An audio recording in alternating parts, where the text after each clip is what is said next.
औज़ुबिल्लाहिमिनश्शैतानिर्रजीम बिस्मिल्लाहिर्रहमानिर्रहीम रब्बी इश्रह ली सदरी व यस्सिर ली अमरी वहलुल उक़दतम मिन लिसानी यफ़क़हू क़ौली रब्बी ज़िदनी इल्मा। माय डियर स्टूडेंट्स, अस्सलाम वालेकुम। लास्ट टाइम हम लोगों ने applications of hydrogen bonding start की थी और उसमें हमने बात की थी anomalous properties of second period hydride, जिसमें हम लोगों ने देखा था कि हमारे पास जो CH4 है इसका बॉइलिंग पॉइंट सबसे कम है। उसके बाद जो हमने देखा था सबसे ज़्यादा वाटर का बॉइलिंग पॉइंट था। क्या रीज़न थी उसको भी हमने देखा था, तो उसको भी थोड़ा सा रिवाइज कर लेते हैं। Why do H2O, NH3 and HF abnormally high boiling point. तो हमने देखा था H2O का सबसे ज़्यादा है क्योंकि उसमें 2 बॉन्ड बन रहे थे। HF का उससे कम है और NH3 का सबसे कम है। ठीक है, ये बात हमने देखी थी उसमें। और उसके बाद जो है ये अगर आप ये देखेंगे पीरियड नंबर 2 है, ये वाला कार्बन, नाइट्रोजन और ये ऑक्सीजन और फ्लोरीन वाला। ये पीरियड नंबर 3 है, का सी जी सन पंजाब, जो मैंने लास्ट लेक्चर में आप लोगों को कोड वर्ड बताया था। तो नेक्स्ट एप्लीकेशंस की तरफ हम लोग मूव करते हैं। जो हमारे पास एप्लीकेशन नंबर 2 है कि boiling point and solubility of alcohol. Solubility का मतलब ये है कि अगर आप ऑयल को पानी में डिसॉल्व करते हैं तो ऑयल पानी में डिसॉल्व नहीं होता। इसी तरह से अगर आप अल्कोहल को पानी में डिसॉल्व करते हैं तो अल्कोहल पानी में डिसॉल्व हो जाती है। इसकी क्या रीज़न होती है? क्योंकि अल्कोहल के अंदर हमारे पास क्या होता है, ये OH ग्रुप मौजूद होता है।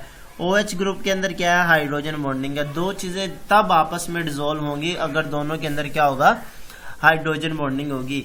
यहाँ पर एक और बात की जा रही है, boiling point and solubility of alcohol और थायोल की बात की जा रही है।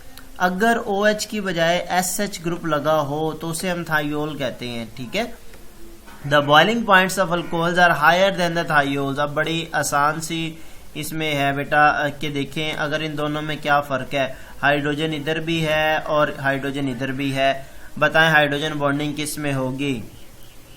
Yes, very good. अल्कोहल्स के अंदर क्या होगी, हाइड्रोजन बॉन्डिंग होगी, क्योंकि यहाँ पे ऑक्सीजन भी है और हाइड्रोजन भी है, लेकिन यहाँ पे सल्फर है। तो हम कहते हैं are higher than thiols because there are intermolecular hydrogen bond between alcohol molecules but only dipole-dipole interaction between the molecules of thiols।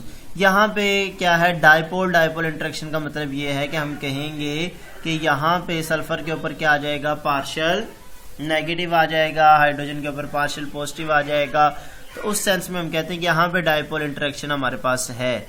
ठीक है, तो आगे चलते हैं हम लोग। इससे आगे जो हमारे पास है इसी से related, alcohols of lower molecular masses are soluble in water because they can form intermolecular hydrogen bond with water molecule. अगर कोई आपसे ये पूछ ले कि आपके पास जो ऑयल होता है वो पानी में सोलुबल क्यों नहीं होता, तो आपने क्या कहना है कि ऑयल नॉन पोलर है, वाटर क्या है, पोलर है। लेकिन अगर अल्कोहल की बात करता है आपसे तो अल्कोहल में आपने क्या कहना है, आपके पास क्या होता है, ये OH बॉन्ड मौजूद है जिसमें हाइड्रोजन बॉन्डिंग होती है। इसके ऊपर चार्ज क्या होगा, पार्शियल पॉजिटिव, और इस पे चार्ज क्या होगा, पार्शियल नेगेटिव।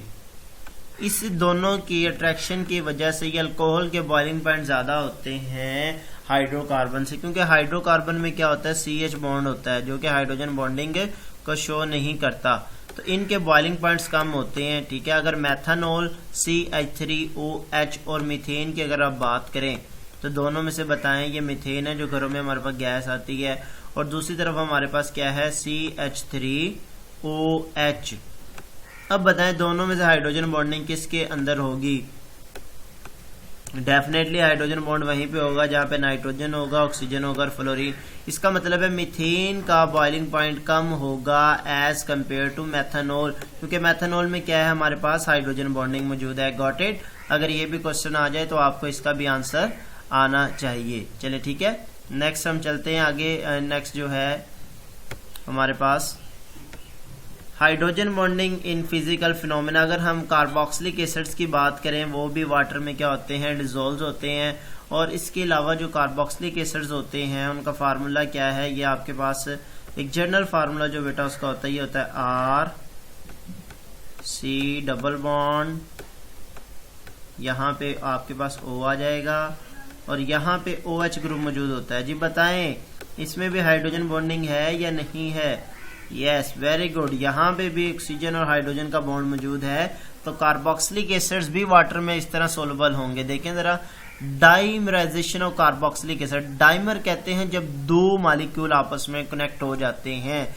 ये देखें जरा, ये एक कार्बोक्सिलिक एसिड का मॉलिक्यूल है, ये दूसरा मॉलिक्यूल है। अब ये वाला हाइड्रोजन क्या कर रहा है, दूसरे के ऑक्सीजन के पार्शियल नेगेटिव को अट्रैक्ट कर रहा है। यहाँ पे H पॉजिटिव इसके दूसरे के पार्शियल नेगेटिव को अट्रैक्ट कर रहा है, तो यहाँ पे भी हाइड्रोजन बॉन्ड आ गया।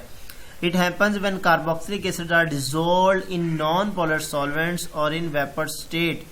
एथेनोइक एसिड, अब एथेनोइक एसिड क्या है आपके पास, ये दो कार्बन जिसमें होते हैं उसे कहते हैं ethanoic acid. Molecules form dimer through the formation of intermolecular hydrogen bond.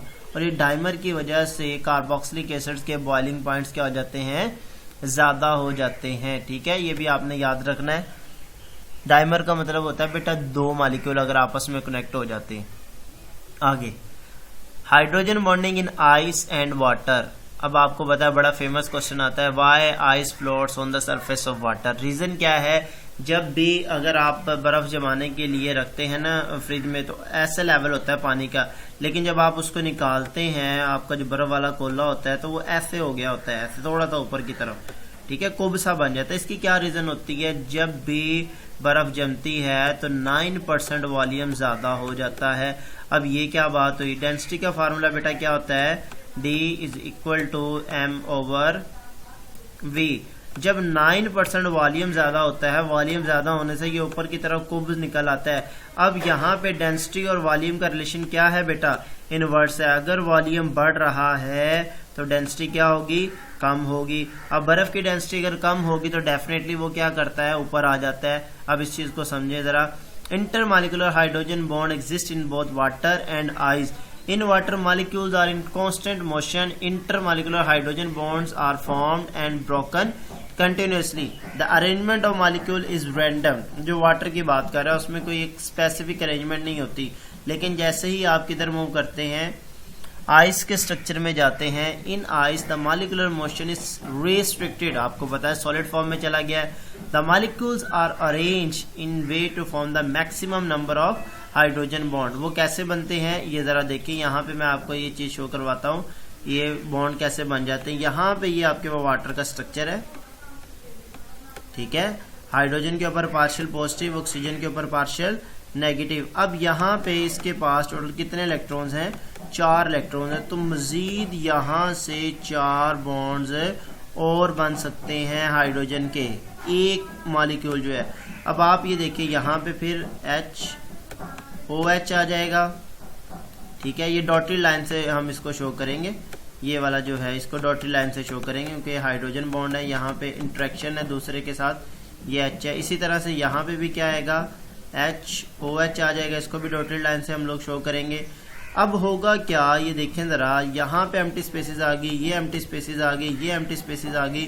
जब एम्प्टी स्पेसेस आएगी डेफिनेटली वॉल्यूम ज्यादा होगा और एम्प्टी स्पेसेस की वजह से डेंसिटी क्या हो जाएगी, कम हो जाएगी। जब डेंसिटी कम होगी तो आइस क्या करेगी, सरफेस ऑफ वाटर पे फ्लो कर सकती है। देखें जरा, each H2 molecule is tetrahedrally bonded to 4 other H2 molecule. ये जैसा कि यहाँ पे मैंने दिखाया है, एक वाटर का मॉलिक्यूल क्या करेगा, मजीद 4 H2 molecule by hydrogen bond, 1 2 3 4। ठीक है, creates an open structure and give rise to a lower density of ice than the water, insulate the water below and prevents the complete solidification, keep fish survive in polar region। ये अल्लाह ताला की कितनी खूबसूरत chemistry है।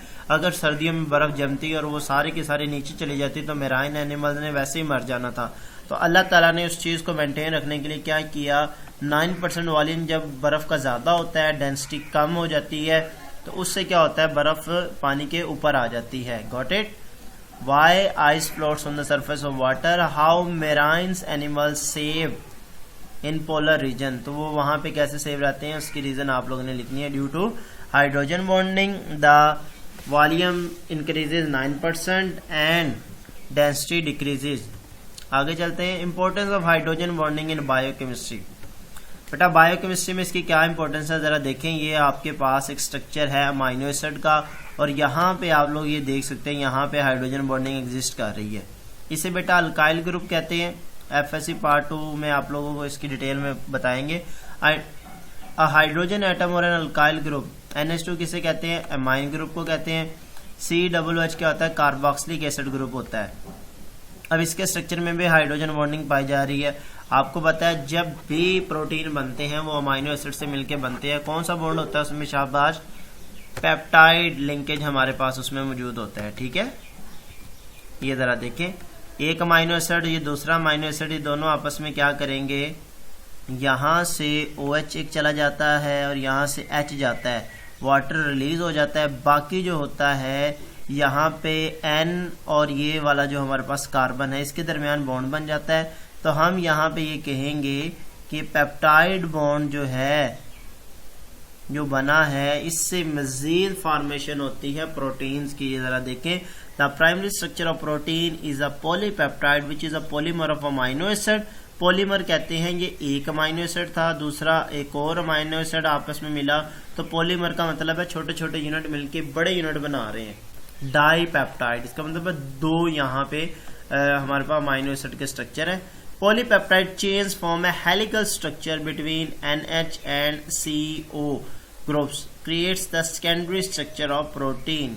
Next structure की बात करें, अगर ये ऐसे कनेक्ट होते चले जाए तो क्या होगा उसके बाद, hydrogen bonding in DNA stand for the deoxyribose nucleic acid. DNA consist of genetic information इसके अंदर होती है, consist of 2 macromolecule strand spiralling around each other in the formation of a double helix. जो बायो के students हैं उनको बखूबी इस चीज से वाकिफ होंगे कि आप लोग DNA के स्ट्रक्चर में एक ऐसा स्ट्रक्चर देखते हैं, उसमें आपके पास क्या होता है बेटा, एडेनिन होता है, गवानीन होता है, साइटोसिन होता है और थायमीन होता है। इसके दरमियान में ये जो बॉन्ड होते हैं बेटा, ये क्या होते हैं, हाइड्रोजन बॉन्ड होते हैं। इसका मतलब है कि अगर DNA में हाइड्रोजन बॉन्ड ना होता तो हमारी लाइफ एग्जिस्ट ना करती। तो इसका मतलब ये हुआ कि हाइड्रोजन बॉन्डिंग हमारी लाइफ के लिए कितनी जरूरी है। The 2 nucleic acid chains are held together by hydrogen bond that are form between the specific pair of base on the chain. Adenine और थायमीन में होता है, साइटोसिन और गवानीन में हाइड्रोजन बॉन्ड मौजूद होता है। इसके अलावा बेटा जो हनी और ग्लू हमारे पास चिपके होते हैं, या हनी के अंदर जो उसमें विस्कोसिटी होती है, वो भी हाइड्रोजन बॉन्डिंग की वजह से होती है। अब बच्चे कहते हैं सर शहद जो है वो तो चिपक जाता है, ग्लू भी चिपक जाता है, तो वाटर क्यों नहीं चिपकता। मेरा बेटा इसका आंसर ये है कि हर चीज के अंदर हाइड्रोजन बॉन्डिंग की एप्लीकेशन अपनी है। वाटर के अंदर उसका क्या रोल है, वो वाटर के बॉइलिंग पॉइंट को मेंटेन रखता है कि उसको हाई करता है, और शहद के अंदर उसका क्या रोल है, उसकी एडहेसिव प्रॉपर्टी और विस्कोसिटी को शो करता है। इसी तरह अगर कपड़े की बात करें, उसमें क्या है, उसकी टेंसाइल स्ट्रेंथ को और रिजिडिटी को मेंटेन रखता है। इसी तरह से कोई आपको कहे कि DNA और RNA में क्या है, वहां पे एडेनिन, थायमीन, गवानीन और साइटोसिन का बॉन्ड है। इसी तरह से अगर आपसे पूछे स्ट्रक्चर ऑफ आइस में क्या है, तो वहां पे आपने कहना है कि structure of ice is also due to hydrogen bonding. ठीक है, क्योंकि हाइड्रोजन बॉन्डिंग की वजह से उसकी डेंसिटी क्या हो जाती है, कम हो जाती है, और वॉल्यूम 9% ज्यादा हो जाता है। तो बेटा ये थी एप्लीकेशन ऑफ हाइड्रोजन बॉन्डिंग। कोई से 2 लॉन्ग में भी पूछ सकता है और शॉर्ट में भी इसको पूछा जा सकता है। ओके बेटा, stay home, stay safe. Video को लाइक जरूर कीजिएगा। अगर आपको कोई बात नहीं समझ आई तो आप कमेंट्स में पूछ सकते हैं। ओके बेटा, अल्लाह हाफिज, टेक केयर।